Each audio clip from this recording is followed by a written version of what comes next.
Hello, welcome to the Hard Reset channel, and today I'm gonna show you how to close the apps on your Redmi K70 Ultra phone.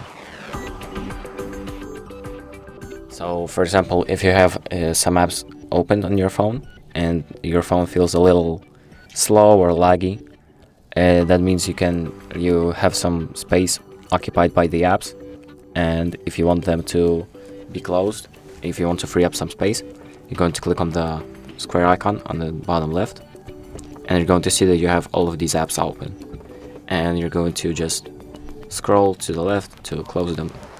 But if you want to close them all at the same time, you can just press the X to close them all. But if that option is somehow not working, then you can select the app that you want to close, hold on it, click on the I, and then click on force stop, and click on OK. And the app has been forcefully stopped on your phone, so that might help. And that's about it. Thank you for watching, and make sure to like and subscribe.